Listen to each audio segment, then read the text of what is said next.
केशवपुर में किशोर अपनी पत्नी हेमलता के साथ रहता था। किशोर काफी गरीब था। वो अपनी पत्नी हेमलता के साथ खदान में मजदूरी करता था। किशोरी और हेमलता दिन भर खदान में पत्थर फोड़ने का कठिन काम करते हैं और रात को घर आकर खाना खाकर सो जाते।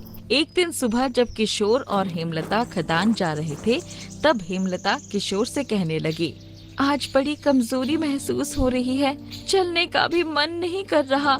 अरे गर्मी की वजह से ऐसा हो रहा होगा। किशोर और हेमलता खदान पहुँचे और पत्थर फोड़ने लगे। अचानक पत्थर फोड़ते फोड़ते हेमलता गिर पड़ी। किशोर पानी पिलाकर हेमलता को होश में लाया गया।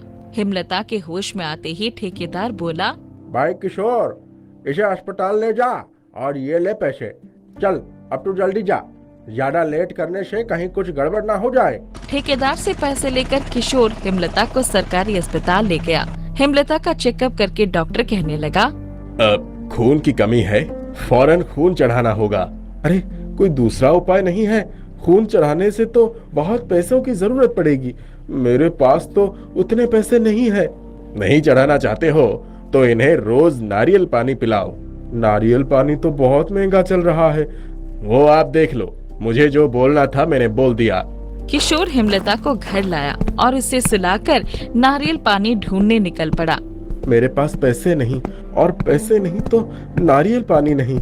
चलते चलते किशोर ऐसा सोच ही रहा था कि तभी उसकी नजर साहूकार के घर के सामने खड़े एक कूड़ेदान पर पड़ी। कूड़ेदान में एक नारियल पड़ा हुआ था। किसी से भीख मांगने से अच्छा इस सूखे नारियल को घर ले जाता हूँ। थोड़ा बहुत पानी तो निकल ही जाएगा। किशोर नारियल घर लेकर आ गया और नारियल को तोड़ने की बहुत कोशिश की, पर नारियल नहीं टूटा। वो गुस्से में नारियल को बगीचे में फेंककर घर के अंदर आ गया। आधी रात में अचानक जमीन थरथराई और किशोर हेमलता की नींद टूट गई। लगता है भूकंप आ गया है। नहीं, भूकंप नहीं, खदान में ब्लास्ट हुआ है शायद। सो जाओ तुम। सुबह होते ही किशोर घर से बाहर आया। बाहर आते ही उसने देखा कि घर के सामने एक विशाल नारियल पड़ा हुआ है, जो किसी पहाड़ जैसा था। किशोर को अपनी आंखों पर विश्वास ही नहीं हो रहा था। उसने चिल्लाते हुए हेमलता को बुलाया। हेमलता बाहर आई तो वो भी नारियल देखकर दंग रह गई थी। इतना बड़ा नारियल! कुछ समझी हेमलता? रात को ना भूकंप आया था, ना खदान में ब्लास्ट हुआ था। जमीन थर्राई थी क्योंकि ये नारियल का पेड़ बड़ा हो रहा था। देखते देखते खबरें पूरे केशवपुर में फैल गई और विशाल नारियल को देखने लोगों की भीड़ उमड़ पड़ी। किशोर हाथ में छुरी लेकर नारियल काटने लगा। बाप रे बाप, ये नारियल तो बड़ा ही सख्त है। अब इस नारियल से पानी कैसे निकालेंगे? तभी ठेकेदार वहां पहुंचा। नारियल देखकर ठेकेदार भी दंग रह गया।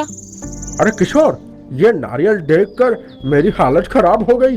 क्या तुमने इस नारियल से नारियल पानी निकालने की कोशिश की? कैसे निकालूं मालिक? सुबह से मैंने बहुत कोशिश की इस नारियल को तोड़ने की, पर ये नारियल इतना सख्त है कि छुरी काम नहीं कर रही है। छुरी से काम नहीं बनेगा। मैं खदान से बोरवेल मशीन, कुछ टैंकर, पंप मांगता हूँ। बोरवेल मशीन से इसे ड्रिल करेंगे और वाटर पंप से सारा पानी टैंकर में भर लेंगे। फिर क्या था, ठेकेदार ने फटाफट फोन घुमाए और सारा सामान हाजिर हो गया। बोरवेल मशीन नारियल पर चढ़ाया गया और नारियल को ड्रिल किया गया। फिर नारियल पानी के हॉल में वाटर पंप डाला गया और पाइप टैंकर्स में छोड़ा गया। पंप शुरू होते ही नारियल का सारा पानी टैंकर्स में गिरने लगा। देखते देखते 20 टैंकर्स फूल गए। किशोर, 20 टन पानी निकला है। किशोर ये सुनकर हैरान हो गया। हेमलता जिंदगी भर पिए तो एक टैंकर खत्म ना कर पाएगी, फिर 20 टैंकर जूस का क्या करेंगे? तुम चिंता ना करो, मैंने पूरी व्यवस्था कर दी है। ठेकेदार की बात खत्म होते ही एक कंपनी के कुछ अफसर वहां आए और कहने लगे, मिस्टर किशोर, हम अमृत रस कंपनी से आए हैं।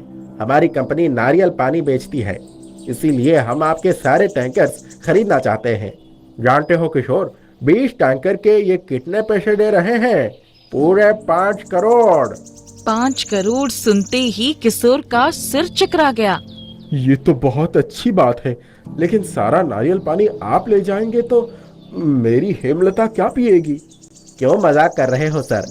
आपको जितना नारियल पानी चाहिए आप रख लीजिए, लेकिन फिलहाल ये 5 करोड़ का चेक रख लीजिए। ऐसा कहकर अफसर ने किशोर और हेमलता को 5 करोड़ का चेक थमाया। इस प्रकार विशाल नारियल पानी ने हेमलता और किशोर की रूखी सूखी जिंदगी पैसों और खुशियों से भर दी। एक गांव में 2 बहनें रहा करती थी।